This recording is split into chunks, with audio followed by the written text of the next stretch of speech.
Hello, je vous retrouve pour un nouveau vlog. Je viens juste de clôturer l'autre, donc si vous voyez que j'ai la même tenue, c'est normal. Je voulais vous parler de ma lecture en cours que j'ai commencé hier soir, donc Foul Heart Huntsman de Chloé Gong. Donc c'est le deuxième tome de la saga Foul Lady Fortune, donc la seconde duologie dans l'univers des Violet Delights, qui est Ses plaisirs violents en français. Donc la duologie est entièrement sortie chez De Saxus.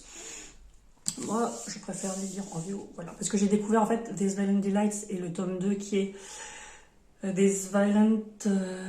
je sais plus quoi. Je me souviens plus du titre, mais bref, la duologie, je l'ai lu en anglais avant qu'elle sorte en français.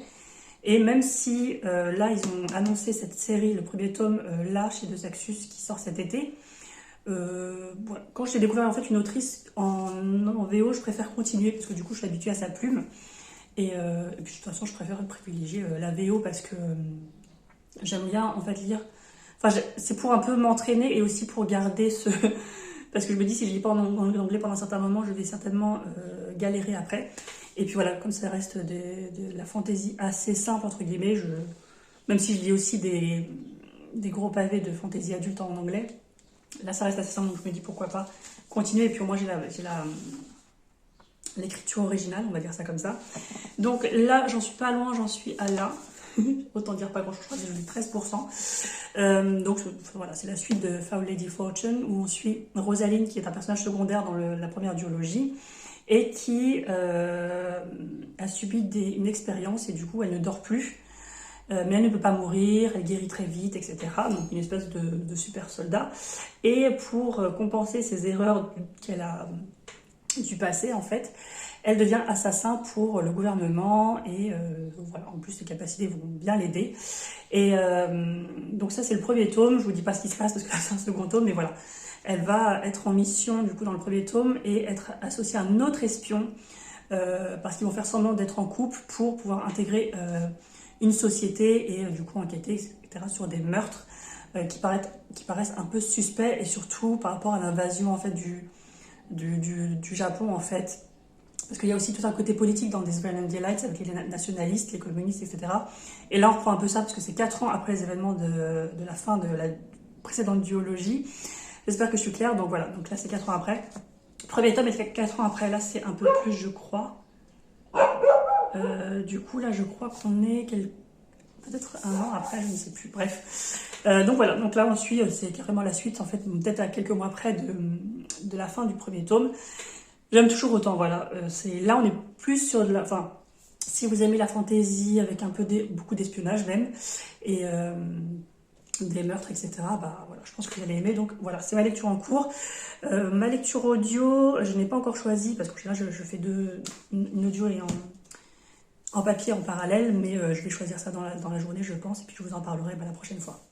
Hello, je vous reprends du coup de manière assez random. Je voulais juste vous dire que ma lecture que j'ai choisie pour ma lecture audio, ce sera ce tome 2 de la saga, je sais pas comment s'appelle la saga, donc c'est Immortality Love Story, donc c'est la suite de Anatomy Love Story que j'ai lu du coup le mois dernier et que j'ai beaucoup aimé. Où on suit du coup Hazel qui veut en fait étudier la chirurgie. Sauf que on est dans les années 1800 à Édimbourg, et voilà, c'est pas du tout la place des femmes. Donc du coup, elle va demander à son professeur du coup de pouvoir étudier, parce que les femmes ne sont pas autorisées en cours. Et il va lui dire, je vous prends dans mon cours si vous réussissez les examens d'entrée. Sauf que pour ça, elle a besoin de cadavres, parce qu'en fait, donc, pendant les cours, ils étudient les cadavres pour l'anatomie, etc., pour la chirurgie.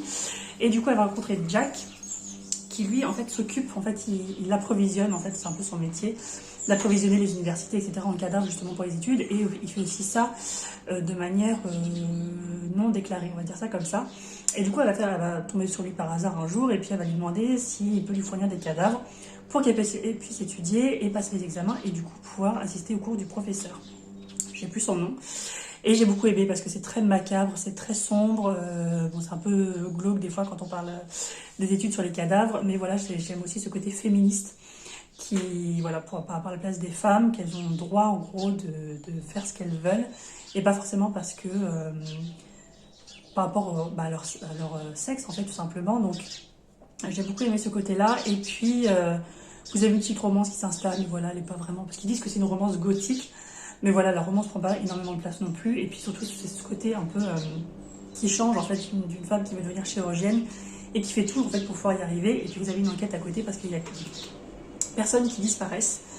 Donc voilà, c'est forcément lié, mais voilà, j'ai beaucoup aimé. Donc là, c'est ma lecture en cours audio, je vous en parlerai quand j'en aurai terminé. Et du coup, je suis toujours en train de lire Fall Huntsman. J'allais dire Fall Lady Fortune, qui est le premier tome. Et voilà, j'aime beaucoup, j'aime toujours autant. Je vais pas m'étaler parce que je crois que dans le vlog sur Fall Lady Fortune, je vous ai pas mal parlé d'histoire. Là, c'est un tome 2, donc je vais pas m'étaler non plus. Donc voilà, c'est le tome 2 de la seconde duologie dans l'univers de Israel Delights. Je vais pas non plus m'étendre parce que je crois que je vous en ai un peu parlé peut-être au début de ce vlog, je crois. Donc voilà, je continue ma lecture. En parallèle, du coup, j'ai celui-ci en audio. Et puis normalement, dans 2 jours, je commence un contemporain. Donc des éditions Hurlevent. Est-ce que c'est un contemporain? Je ne sais pas. Non, c'est dans les années 1800 quelque chose, mais voilà, c'est pas de l'imaginaire. Et avec en lecture commune avec Marine. Et c'est aux heures sombres de la tyrannie. Donc oui, c'est au moment de la Révolution française. Et donc on va commencer ça lundi, là on est samedi. Donc voilà, alors c'est pas des lectures très joyeuses en fait, je suis en train de me dire. Parce que là on sera en Révolution, là c'est plutôt un roman gothique, on parle de cadavres. Et là on parle d'espionnage et d'invasion du Japon, de la politique, etc. Donc je vais peut-être me lire une romance en parallèle en audio peut-être. Je voulais lire Better Than the Movies de Lynn Painter qui est sorti récemment au label Comet Young Adult, je crois. Je sais plus c'est quelle branche, de quelle maison d'édition. Il y a tellement de labels qui sortent en ce moment. Donc je vais peut-être me lire ça parce que en sachant que je l'ai acheté mais en VO. Donc pour égayer un petit peu, surtout qu'en ce moment il fait super beau. Alors je voulais vous en parler mais j'avoue que j'ai pas trouvé le temps. Depuis peut-être 2 vlogs et peut-être le dernier book haul, je vous disais que j'aurais beaucoup plus le temps de lire cet été parce que je vous disais que j'achetais beaucoup de choses en fait pour me rattraper. Je disais que j'allais en contrepartie avoir beaucoup plus de temps pour lire ces 4 prochains mois, on va dire ça comme ça, en fonction de comment ça va se dérouler, parce que bien sûr tout est aléatoire et puis voilà, on peut pas tout prévoir. Si vous me suivez sur Instagram, vous avez déjà pourquoi. Vous avez déjà la réponse, mais j'avoue que je crois que j'en ai pas parlé sur la chaîne encore. Donc la raison, tout simplement, elle est là. Voilà. Et ça va arriver dans 2 mois. Voilà. Je suis à 7 mois de grossesse et j'avoue que j'en ai pas parlé, même sur les réseaux. Je l'ai annoncé quand ce vlog sortira. Je l'ai annoncé il y a 1 ou 2 semaines, je crois, sur les réseaux parce que je voulais pas trop que ça impacte non plus. Alors pour le moment ça allait, mais je pense que vous avez dû remarquer, je pense que j'en ai parlé dans les vlogs et même sur Instagram, c'est qu'au premier trimestre je n'ai quasiment pas lu. Je crois que j'ai lu que 6 livres en 1 mois, qui est 2 fois moins que mon rythme de lecture habituel, tout simplement parce que le premier trimestre est toujours compliqué, enfin chez moi en tout cas. Donc du coup j'ai une baisse de régime, une baisse d'envie de lire, de la fatigue forcément. Donc le soir j'avais qu'une envie en fait, c'était de me coucher. Et là, du coup, forcément, le 2e, 3e trimestre, ça va beaucoup mieux. Là, je suis à 7 mois, pile poil, plus ou moins, à 1 jour frais. Et là, ça va mieux niveau fatigue, mais c'est vrai que du coup, je vais avoir bien 4 mois pour lire. Et quand je vous disais que c'était assez aléatoire, en fait, ça va dépendre du bébé, tout simplement. Voilà, s'il dort bien, s'il mange bien, etc., j'aurai normalement le temps. Bien que si vous êtes parent, vous savez qu'il y a des à côté, voilà. Les machines incessantes, les lavages de biberons, tout ça, préparer, bon ça c'est pas tout de suite, mais préparer à manger, etc. Parce que j'ai aussi une fille à côté qui est grande, mais bon, elle ne fait pas manger toute seule encore, elle a que 6 ans. Hein. Et donc voilà, tout va dépendre aussi de son rythme à lui, mais voilà, normalement j'aurai un peu plus de temps que là si je vais travailler en fait tous les jours de la semaine, et c'est ce que je fais là depuis 3 semaines du coup, parce qu'avant vu que c'était un peu compliqué niveau fatigue, j'étais en télétravail, c'est ce que je vous racontais dans le vlog précédent je crois, et que là je lisais un peu moins et que j'étais un peu plus fatiguée et que je vous prenais un peu moins en face caméra, parce que forcément depuis 3 semaines en fait, vu que je forme mon remplaçant, je viens tous les jours au bureau, et donc voilà, donc normalement dans 4 jours je m'arrête complètement. Et donc, mes lectures seront un peu plus conséquentes, je pense, j'espère. En tout cas, pendant le premier mois, parce qu'à mon avis, le dernier mois, c'est toujours le mois où je fais des siestes quasiment tous les jours. En tout cas, c'était comme ça pour ma fille. Le dernier mois, j'étais vraiment épuisée. Et j'attendais que la délivrance, quoi. Donc après, là, ce sera peut-être différent. Là, en tout cas, je me sens bien. Je me sens en pleine forme. Voilà, ça pèse un petit peu. C'est un peu lourd. C'est un peu... Vous avez aussi les mots qui vont avec. Bon, voilà, ça va être très glamour ce que je vais dire. Mais voilà, les remontées acides, les problèmes de digestion, tout ça. Et puis, ça pèse assez lourd quand même parce que... Bon, on arrive au 7e mois. Mais au-delà de ça, moi, niveau physique, mental, ça va plutôt mieux que vous parlez au premier trimestre.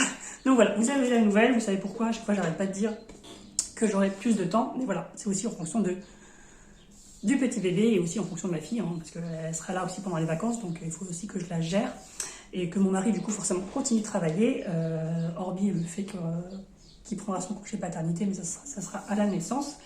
Et voilà, donc c'était la nouvelle du jour. J'ai mis vachement de temps à en parler, mais parce que je voulais pas que ça joue sur les réseaux, sur le reste. Enfin, voilà, je l'avais annoncé très tôt pour ma fille, quand j'avais juste Instagram. Et je me dis que j'aurais peut-être pas dû. Et là, du coup, bon là, je pense que ça vous l'aurez remarqué de toute façon à un moment donné. C'est pour ça que souvent, maintenant, je filme que là. Enfin, depuis un certain temps, c'est parce que comme ça, vous voyez pas en fait ce qui se passe en dessous. Et du coup, je m'étais dit que je ferais peut-être plus qu'une vidéo par semaine, en tout cas pendant le temps où je pourrais physiquement le faire. Parce que là, c'est vrai que quand on travaille à temps plein, qu'on a un enfant, c'est un peu compliqué. Je sais qu'il y a beaucoup de parents qui arrivent à faire 2-3 vidéos en travaillant et en ayant des enfants, mais c'est vrai que moi, j'y arrive pas trop. Donc là, je me dis que quand j'aurai un peu plus de temps en journée pour filmer, et puis que de toute façon, je peux rester assise, donc c'est pas comme si ça me demande un effort super important au niveau physique. Donc voilà, je suis en train de réfléchir à tout ça. Et puis voilà, du coup, je vous retrouve dans un prochain clip.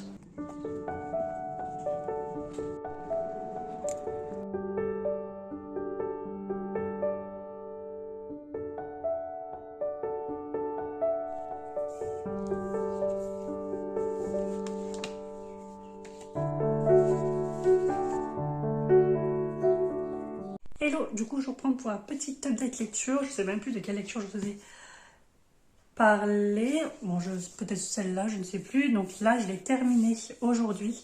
Donc c'est Immortality Love Story d'Ada Schwartz, donc chez Albin Michel. Donc c'est une duologie et c'est le tome 2. J'avais beaucoup aimé le premier tome et je crois que le premier tome, je l'ai lu, toujours au mois de mai. Je l'ai lu début du mois de mai. Et donc là, je me suis dit que j'allais... je l'ai acheté du coup en occasion et je me suis dit que j'allais le lire. Comme ça fait une saga 2 terminée dans le mois. Je ne peux pas vous dire grand chose parce que sinon ça vous spoilerait totalement la fin du tome 1. Mais voilà, on en suit toujours Hazel dans sa volonté de montrer que les femmes sont aussi compétentes que les hommes dans le domaine médical, notamment de la chirurgie. Et elle va même aller jusque...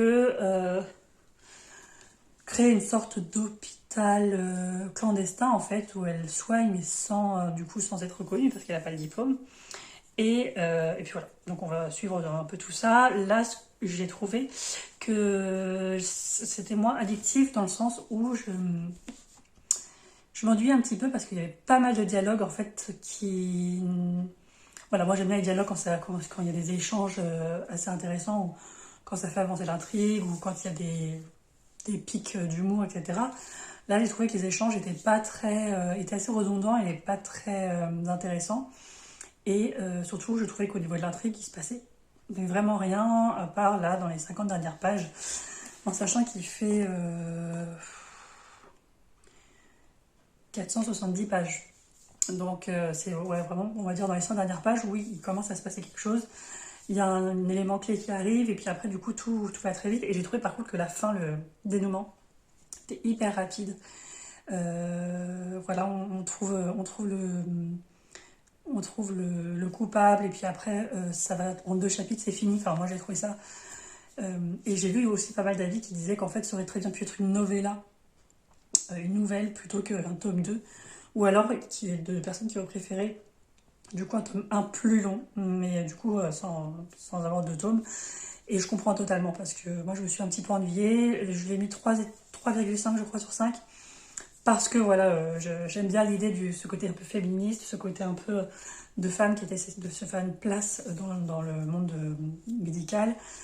Et j'ai trouvé aussi qu'il y avait beaucoup moins ce côté gothique, ce côté glauque avec les cadavres, ces disparitions, etc. Je trouvais qu'on voyait beaucoup moins ce côté-là et que c'était pas mal axé sur la romance, donc ouais, ça m'a un peu moins plu.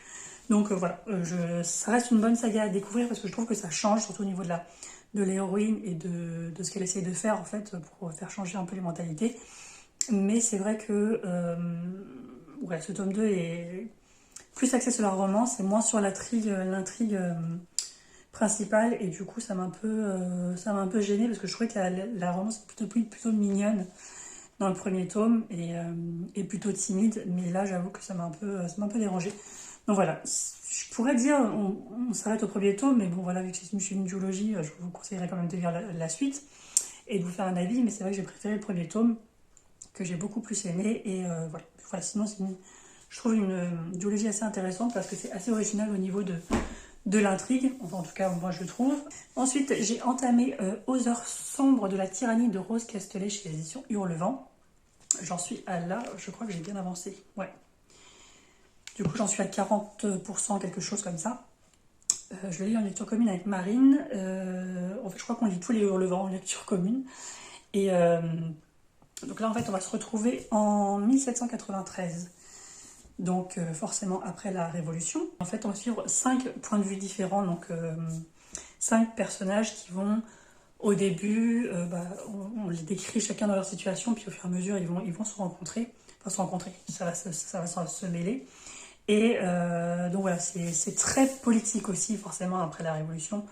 On parle de beaucoup de politique, d'idéaux. Enfin voilà, je pense que dès que vous avez le mot révolution, vous voyez un peu tous les thèmes qui peuvent être abordés. Et voilà. Donc pour le moment, il y a des personnages où j'arrive pas à m'attacher du tout. C'est pas que j'ai pas de points communs, parce que je pense que la plupart des personnages, j'ai pas de points communs avec eux. Mais ouais, il y a peut-être un ou deux personnages auxquels je peux m'attacher, mais sinon les autres, je suis plutôt distante. Et je pense que aussi ce qui fait ça, c'est qu'il y a pas mal de... Il y a pas mal de discours, que ce soit de la description ou même des discours entre les personnages qui tournent autour de la politique. Et j'avoue que c'est beaucoup moins axé sur leur psychologie, donc du coup j'ai un peu du mal à m'attacher. Mais c'est vrai qu'au niveau historique, je pense que l'autrice a fait pas mal de recherches parce qu'on a énormément de références, et notamment des personnages connus, notamment, je sais pas moi, Robespierre ou les choses comme, j'allais dire les choses comme ça, des personnages comme ça, qui apparaissent et qui jouent un rôle en fait dans cette histoire. Donc si vraiment vous aimez tout, enfin, l'historique, pas l'historique pur, mais la fiction historique, donc vraiment axée politique, etc., notamment dans cette... je crois que j'ai jamais lu de roman basé sur les faits de la Révolution. Enfin, autour de cette période, moi c'est plutôt oui, Première Guerre mondiale, Deuxième Guerre mondiale, voilà. Et si vous aimez ça, enfin, je pense que ça peut vous plaire. Après, moi, j'arrive pas à m'attacher au personnage pour le moment. Après, peut-être que ça va... Il reste encore 3 cinquièmes de bouquins à lire, mais pour le moment, j'arrive pas du tout à m'attacher au personnage. Et ça, vous savez que les personnages, si je m'attache pas un minimum, et c'est même pas juste m'attacher, je peux très bien les détester, mais il faut que je ressente quelque chose pour les personnages. Et là, j'avoue que ça reste assez plat, mais parce que c'est beaucoup plus axé sur la politique. Même tous les échanges, tous les dialogues qu'il y a, c'est toujours axé sur les stratégies du coup, pour reprendre le pouvoir, l'espionnage, des meurtres, la violence, enfin tout ce qui tourne autour de la Révolution tout simplement. Et du coup, on parle pas trop des personnages en eux-mêmes, de ce qu'ils ressentent. Et même au niveau des descriptions, on est plutôt externe aux personnages, donc je trouve ça dommage.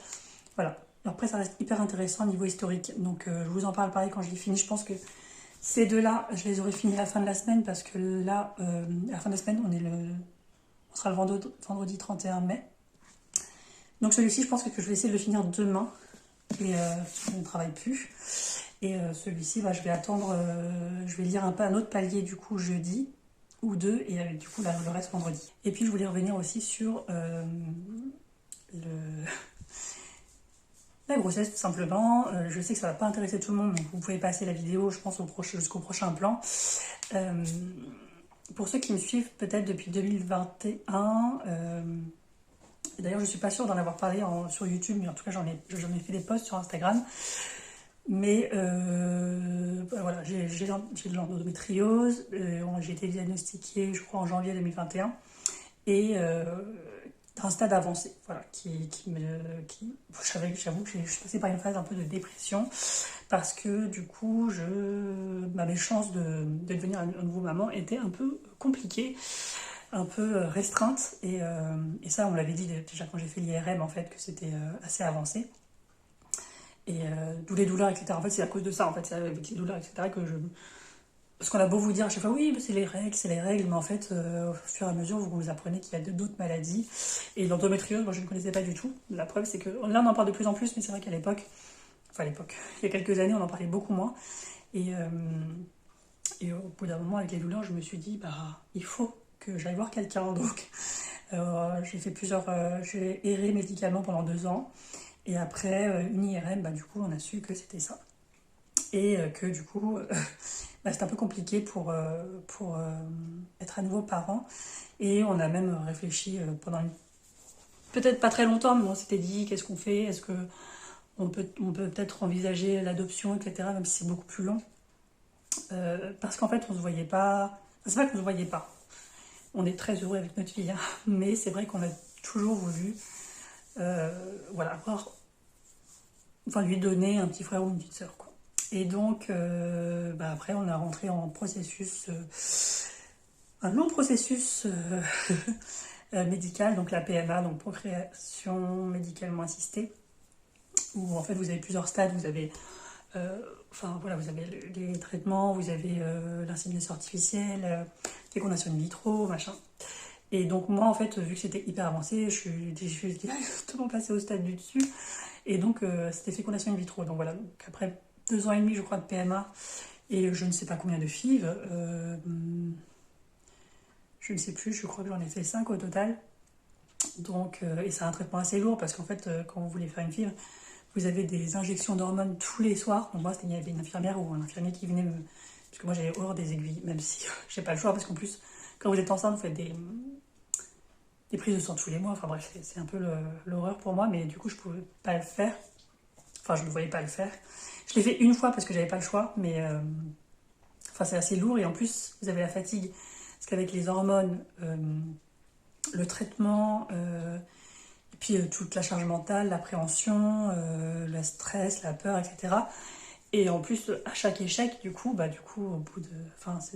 au bout de 4 échecs, vous commencez à vous dire, bah en fait, ça va pas arriver. Et en fait, à chaque fois, je me mettais dans un état, enfin, moi je pleurais hein, clairement, dès que j'avais des résultats négatifs par rapport à la FIV qu'on venait de faire. Parce qu'il faut attendre 15 jours, quelque chose comme ça, pour voir si ça accroche, en fait.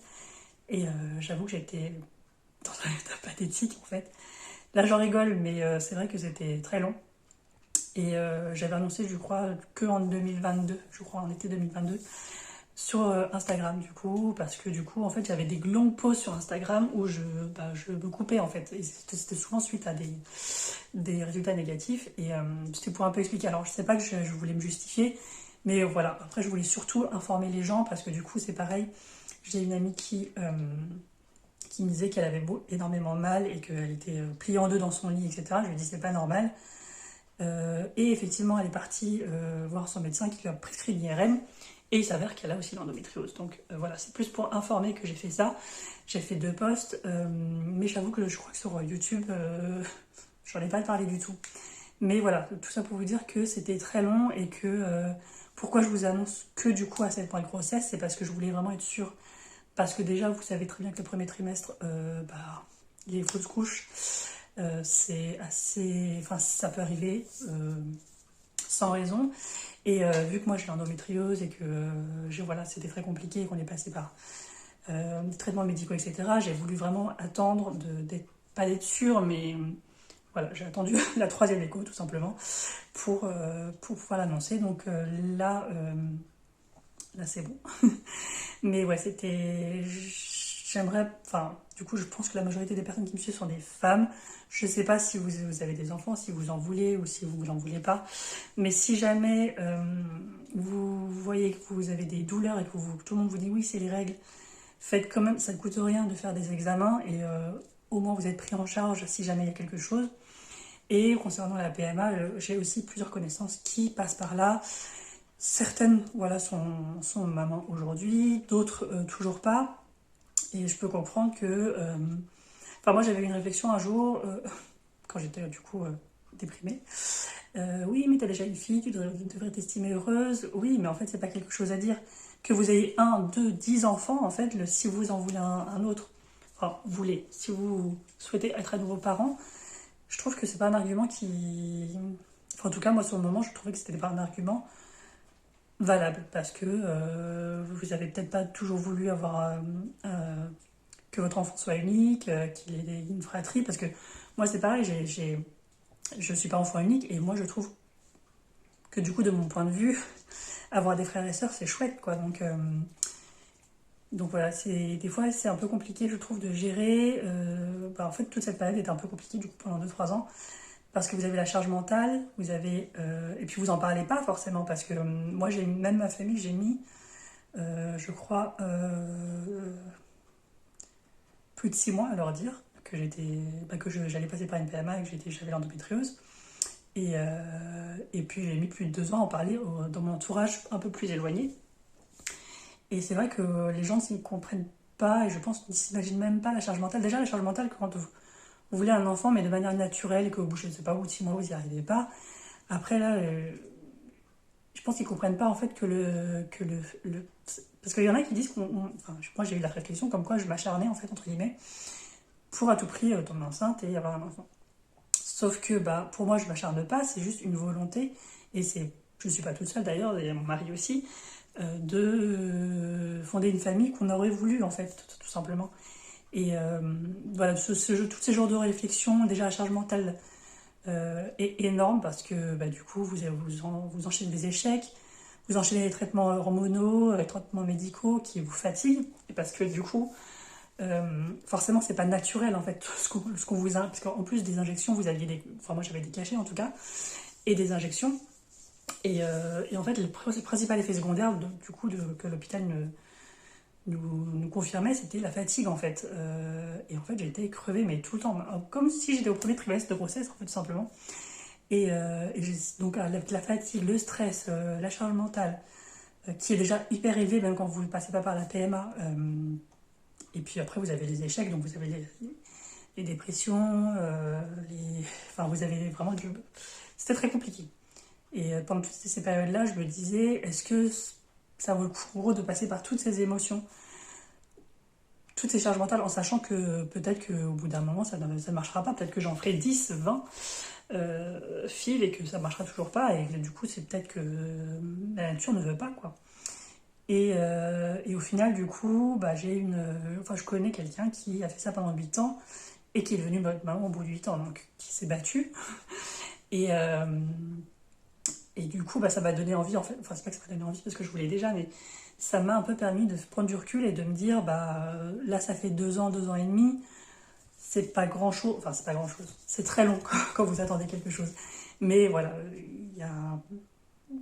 Je vais pas dire qu'il faut relativiser, mais voilà, faut prendre du recul. Donc voilà, je sais pas pourquoi j'ai fait tout ce blabla, mais en fait c'était pour vous expliquer la situation, pourquoi je lance aussi tard. Et puis même c'est plutôt aussi pour vous informer, parce que je pense que même moi de base, avant que mon médecin, donc ma gynéco, m'oriente vers l'hôpital qui est spécialisé dans les PMA, je connaissais pas la procédure, je savais pas ce qu'il fallait faire. Est-ce que de moi-même, en sachant que j'avais de l'endométriose, je serais allée directement voir l'hôpital pour dire oui, j'aimerais m'informer sur la PMA, etc. Je ne suis pas sûre si elle m'avait pas orientée en fait directement là-bas. Donc si jamais vous avez des questions, je pense qu'il ne faut pas hésiter parce que du coup, enfin en tout cas moi, en tout cas les personnes à l'hôpital étaient hyper bienveillantes, très douces et enfin on voit qu'elles ont l'habitude en fait.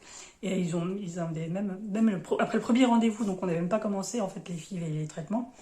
Ils nous avaient donné des coordonnées de psychologue pour le suivi parce qu'ils savent que c'est voilà, que c'est assez lourd et que c'est assez que c'est assez dur mentalement du coup, que ce soit pour nous. En fait c'était aussi bien pour moi que pour mon conjoint, donc on n'en a pas eu besoin. Mais c'est vrai qu'il y a des périodes où des fois je me disais à mon mari, j'hésite à appeler parce que des fois je pleurais pendant les nuits quoi. Donc voilà, je pense qu'il faut s'informer et on n'est pas aussi informé que ce soit de la PMA ou de l'endométriose, même si on en parle de plus en plus. Et je trouve ça dommage parce que, a priori, ils disent une femme sur 10 concernée par l'endométriose, mais moi j'en connais déjà 4 dans mon entourage, enfin 4 dont moi, ou alors tout est concentré, mais voilà, je pense que il n'y a pas assez d'informations, et même quand vous allez chez le médecin et que vous dites, par exemple, que vous avez mal, bah, ils vont pas forcément directement dire, bah, on va faire un examen pour voir ce que c'est. C'est oui, bah, vous avez des règles douloureuses, vous avez machin, enfin voilà. Et moi, c'était ça qu'on me disait les premières années. C'était parce que moi, en fait, douleur ont commencé un petit peu après la naissance de ma fille, qui va bientôt avoir 7 ans. Et pendant 2 3 ans, c'était oui, c'est les règles, c'est les règles. Tout le monde me disait ça, les médecins, etc. Et au final, un jour, je sais pas pourquoi, je me suis dit, bah, c'est pas normal. Voilà. Et c'est comme ça que j'ai su, parce que sinon, là, à ce jour, je pense que je ne saurais toujours pas. Et même en commençant à me poser des questions et à aller voir d'autres personnes, j'ai erré médicalement pendant 2 ans. Donc, pour vous dire que c'est pas quelque chose qui vient directement à l'esprit des médecins quand vous parlez de douleurs abdominales, surtout au moment où vous avez vos règles. Je suis désolée pour si jamais il y a des hommes qui regardent cette vidéo, euh, ou même des femmes qui ne sont pas concernées par la maternité, qui ne veulent pas être concernées par la maternité. Mais voilà, je ne sais pas, j'avais besoin d'en parler, surtout pour vous dire qu'il faut en parler. Et que moi, je regrette au final. Bon, maintenant, bébé arrive, donc ça va, mais j'avoue que je regrette de pas... parce que j'ai perdu peut-être 2 ou 3 ans à en fait me dire, bah c'est normal. Alors que ça n'est pas du tout. Donc voilà, sur ce, du coup, voilà, c'était juste pour vous annoncer aussi que du coup, bah, là, je vais avoir beaucoup de temps pour moi et pour me reposer déjà d'une et pour lire. Et je vais sûrement profiter pour faire d'autres activités, comme regarder des séries que je n'ai pas regardées depuis très longtemps et que combien de saisons sont sorties depuis, mais je n'ai pas le temps.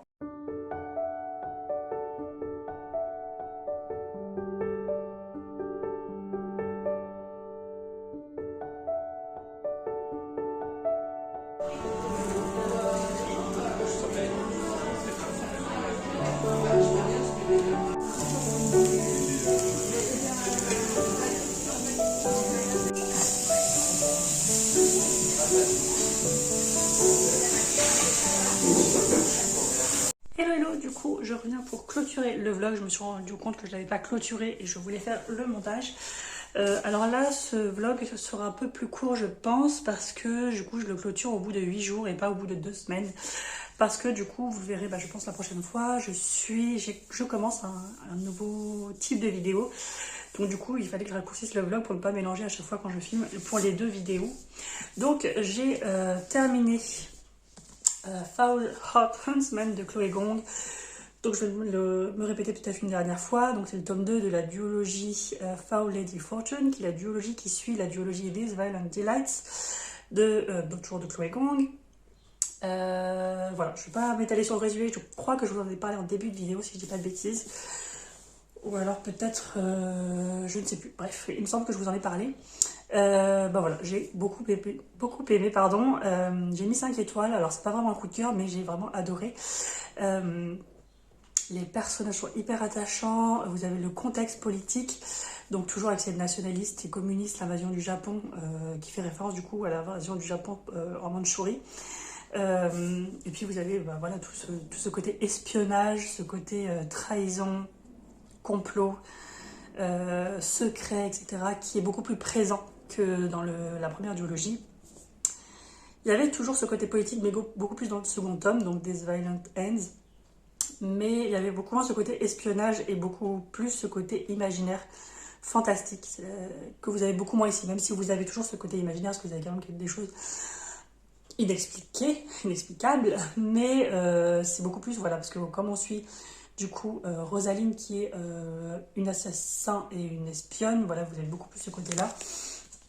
Et voilà, j'ai tout simplement adoré parce que les personnages, vous avez 2 personnages principaux, dont Rosaline qui est vraiment le personnage principal, et beaucoup de personnages qui gravitent autour. Vous avez des nouveaux personnages, vous avez des personnages qui reviennent et qui viennent de la première duologie que j'ai adoré redécouvrir, que j'ai adoré revoir.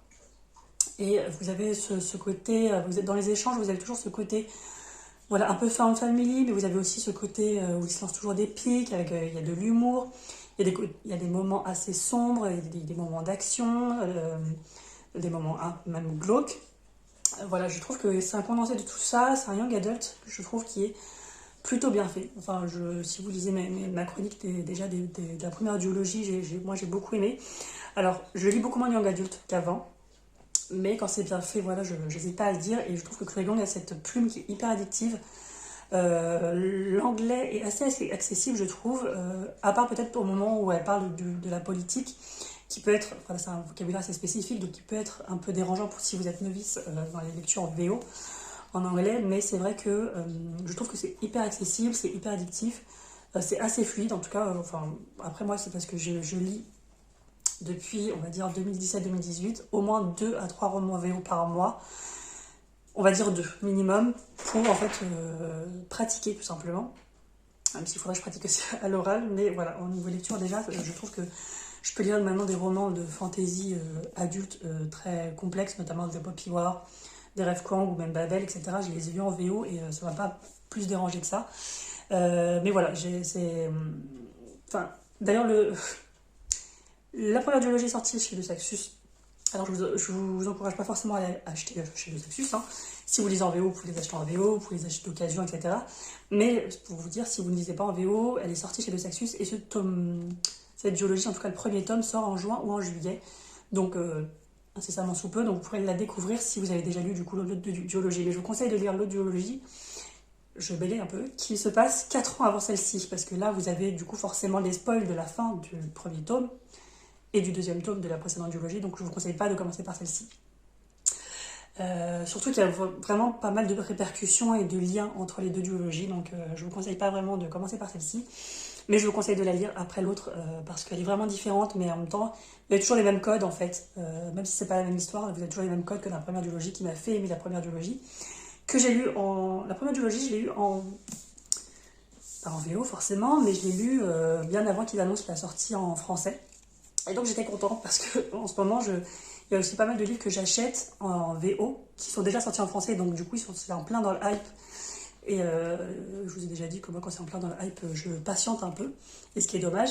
Mais parce que des fois je les vois, enfin souvent je regarde les sorties VO, mais des fois je capte pas tout de suite, ou alors ça reste dans ma wishlist à un moment. Et du coup après il y a la hype, que ce soit en anglais, dans la sphère anglophone, ou la hype en français qui arrive, et après j'ai du mal. J'attends toujours quelques mois. Mais là, je suis contente parce que du coup, cette autrice, je la découvre à chaque fois avant la hype en France, quoi. Du coup, voilà. Sauf là, Désir immortel, il est sorti bien avant cette duologie. Alors qu'elle a écrit après, mais je sais pas pourquoi ils ont fait ça d'ailleurs. Et donc, moi, je continuerai à lire en VO. Même s'il est sorti en français le premier tome, donc Désir immortel, je vais le lire en VO parce que voilà, j'ai découvert simplement en VO, autant continuer. Et je trouve ça toujours, quand on le peut en tout cas, de découvrir la plume originale, c'est toujours mieux. Donc voilà, moi je conseille vraiment Chloé Gong si vous aimez un peu, voilà, un peu tout ça, l'espionnage, le côté fantastique, les personnages attachants, des histoires qui... Bon, ça c'est ma chaîne, je pense qu'il y a le vecteur. Des personnages hyper attachants, des histoires qui se déroulent assez vite.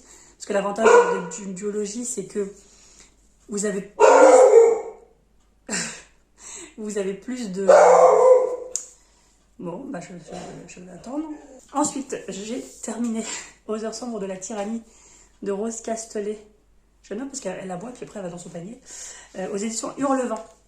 Donc vous savez, c'est une très jeune maison d'édition et que j'achète, à chaque fois je précommande tous leurs romans. Alors je ne dis pas que j'aime tous leurs romans et que j'ai des coups de cœur pour tous leurs romans, mais j'ai eu deux gros coups de cœur déjà, ce qui est déjà pas mal pour je sais pas combien de parutions. Je pense pas qu'il y en ait eu 10 depuis, mais bref. Et là en fait ça se passe en 1793, on va suivre 5 personnages différents, donc de tous horizons, nobles, basse extraction, religieux, etc., des deux côtés politiques. Et voilà, on va suivre le quotidien pendant 1 an à peu près, je crois. Et en fait, j'ai un avis assez mitigé et je suis moi-même triste parce qu'en fait, j'avais vu énormément de coups de cœur dessus et beaucoup de lectrices, notamment chez Hurlevent, mais aussi de lectrices qui lisent Hurlevent de manière occasionnelle, avoir un coup de cœur dessus et c'était pas le cas pour moi. Voilà. Alors c'est pas que je suis déçue de pas avoir un coup de cœur, mais je suis déçue parce que c'est une situation assez mitigée pour moi. Je parle assez vite, je suis désolée, et du coup je bégaye pas mal. Euh, j'ai pas réussi à m'attacher au personnage. Vous avez 5 points de vue différents. Et 5, je trouve que c'est beaucoup. Alors après, j'ai déjà lu des romans de fantasy avec 5 points de vue, voire 6 points de vue différents. Mais les romans de fantasy sont beaucoup plus denses en termes de nombre de pages. Et donc vous avez un peu plus le temps de construire l'univers et les personnages. En sachant que ici, souvent, c'est sur le vent assez gros. Donc là, vous avez 700 pages, mais en soi, ça doit faire beaucoup moins, ça doit peut-être faire 500 pages dans une écriture, une police d'écriture. Si vous prenez une police d'écriture un peu similaire à celle-ci, par exemple, ça doit faire beaucoup moins. Mais c'est même pas ça, en fait, le problème, c'est que moi, j'ai pas du tout réussi à m'attacher au personnage. Voilà, ils ont tous des convictions politiques qui leur est propre, ce qui est normal. Bon, déjà, ceux qui sont très violents, très anarchiques, etc. Bon, moi, je sais pas, voilà, forcément, je me suis pas attachée. Mais même des personnages, voilà, qui sont plus dans ma personnalité, entre guillemets, j'ai pas du tout réussi à m'attacher parce que je trouve qu'on s'attaque pas du tout sur la psychologie des personnages. On est plutôt focalisé sur le côté politique, ce qui est normal, hein, vu le titre. Mais je trouve que c'était beaucoup plus trop orienté, sans laisser de place au développement des personnages, à leur personnalité, au contexte de manière générale. Au contexte de manière générale, voilà. Je trouvais qu'en fait, même quand des fois il y avait des conversations entre deux personnages, voilà, au début qui parlent de leur vie privée ou de leurs sentiments, etc., ça déviait beaucoup sur la politique. Et du coup, moi je trouvais que ça cassait un peu le truc. Et voilà, du coup, quand moi, il n'y a pas de profondeur chez les personnages, j'arrive pas à m'attacher. Et, euh, et voilà, donc c'est très. Alors il y a des trigger warnings au début, donc faites attention, mais c'est très violent. Il y a des scènes très graphiques de violence, forcément. Vous êtes en plein dans cette période un peu sanglante française, et c'est vrai que ça m'a un peu dérangé. C'est parce que moi je suis hypersensible et que j'ai horreur de la vue du sang, donc ça m'a un peu perturbée. Et puis je trouve que je trouve que c'était un peu compliqué à suivre au niveau politique parce que bon, moi la Révolution française, mes cours d'histoire, on va dire que c'est très loin derrière moi, donc j'avais très peu de souvenirs. Et puis je trouvais que c'était un peu, je ne vais pas dire que c'était indigeste, mais vous aviez beaucoup de noms de personnages célèbres. Bon, les personnages célèbres, voilà, ça reste des personnages célèbres, mais vous avez beaucoup de noms de lieux, de noms de, les noms des partis politiques, les noms de personnages, mais qui ne sont pas trop connus et qui jouent un rôle dans cette histoire. Et je trouvais que, en fait, moi, j'arrivais pas à retenir, en fait, tout simplement. Je trouvais que c'était un condensé d'informations. En fait, j'avais l'impression peut-être de lire un documentaire dans une fiction. Je sais pas si vous voyez ce que je veux dire. Et je me dis, si je voulais vraiment avoir autant d'informations, je regarderais un documentaire tout simplement, où je lirais des livres à ce sujet. Mais je trouvais que la fiction se faisait manger en fait par le côté politique et le côté descriptif et le côté information en fait. Et c'est ça qui m'a fait sortir peut-être un peu de ma lecture. C'est que je trouvais qu'il n'y avait pas assez de côté fiction. Parce que moi, les fictions historiques, j'adore, vous le savez, hein, surtout par rapport à la Première et la Seconde Guerre mondiale. Mais c'est vrai que souvent, la fiction est peut-être plus présente. C'est-à-dire que vous avez beaucoup moins ce côté descriptif et ce côté moins informatif, on va dire. Je sais pas si c'est très clair ce que je vais dire, mais voilà, j'ai trouvé qu'il y avait beaucoup trop d'informations et que du coup on vivait pas à fond ce côté fiction aux côtés des personnages. Et comme je vous dis encore une fois, les personnages ne sont pas assez développés, ils n'ont pas assez de profondeur pour moi. Du coup, je lisais, mais j'étais pas vraiment prise voilà, je m'inquiétais pas pour eux, j'avais pas peur pour eux. Bien qu'il y ait certaines choses qui leur arrivent qui sont vraiment dégoûtantes et horribles, mais c'est vrai que au-delà de ça, c'est plus l'événement en soi qui était horrible. C'est pas vraiment le fait que ça leur arrive à eux en fait. Et voilà, donc ça m'a un peu fait sortir de ma lecture et j'avoue que les gros paragraphes où ça peut être politique, les discours des politiciens, les échanges, voilà, par rapport à leur stratégie politique, etc. J'avoue que des fois, je lisais en diagonale. C'est horrible à dire. Moi, je déteste faire ça, mais c'est vrai que par moments, ça m'arrivait parce que je savais que j'allais de toute façon pas retenir les informations. Et je suis déçue parce que je sais qu'il y a beaucoup de personnes qui ont adoré, que c'était leur livre préféré. Et je dis pas que c'est pas intéressant, c'est hyper intéressant. Mais moi, j'ai rien retenu, quasiment rien, parce que je trouvais justement qu'il y avait trop d'informations. S'il y avait juste des dates clés, des personnages clés, etc. Mais là, à chaque fois, on en rajoutait. On découvre des personnages, puis après on en redécouvre, etc. Et puis les personnages, j'ai vraiment pas adhéré à leur... Alors à l'époque, je ne sais pas comment j'aurais réagi, hein, mais vraiment, j'ai pas réussi à m'attacher aux personnages, j'ai pas réussi à ressentir quelque chose pour eux ou à avoir peur pour eux, et ça, je trouve que c'est dommage. Surtout dans un contexte historique assez sanglant et assez... ce qu'on appelle la terreur, en fait.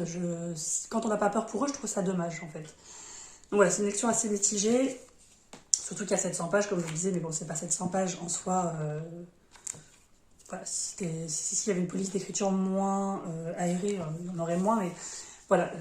Comparé par exemple à des romans que je viens de lire, comme Le Liliane refleurit Caprane, un hiver rigoureux, qui parle de la Seconde Guerre mondiale, où on parle de choses violentes, comme la description dans les camps de concentration.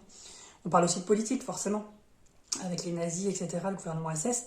Mais c'était... Enfin, je vivais avec les personnages. Enfin, avec Marine, des fois, on avait envie de vomir. Enfin, on était vraiment... on avait la boule au ventre, etc. Et là, j'ai rien ressenti, en fait. Parce que c'était peut-être trop descriptif par rapport à tout ça. Donc, voilà. Peut-être que vous allez aimer. En tout cas, moi, ça l'a pas fait. Et je suis moi-même la première déçue. Mais bon, voilà, ça arrive. Voilà, sur ce, je vais vous laisser pour ce vlog. Je vous retrouve, je pense, pour la prochaine vidéo, je pense que ce sera le point lecture du mois de mai. Oui, on est au mois de juin, je suis perdue. Donc oui, ça sera le point lecture du mois de mai. Et après, du coup, vous aurez la vidéo que je suis en train de préparer, qui change un petit peu, que vous avez déjà dû voir sur le... C'est un concept qui a beaucoup été repris, mais que moi, en tout cas, je n'ai jamais fait sur la chaîne. Voilà, sur ce, n'hésitez pas à me dire si certains romans que j'ai présentés vous disent, ou que si vous les avez lus, si vous les avez aimés, pas aimés, etc. N'hésitez pas à mettre un petit commentaire. Et puis, si vous ne savez pas quoi mettre, vous avez qu'à mettre soit un petit cœur, soit une petite flèche. Voilà, parce que là, vous avez la flèche et le cœur. Donc, soit un petit cœur rose ou violet, ou une flèche, enfin, ce que vous voulez en commentaire si vous savez pas trop quoi dire en commentaire sous cette vidéo. Et sur ce, moi, je vous retrouve pour la prochaine vidéo.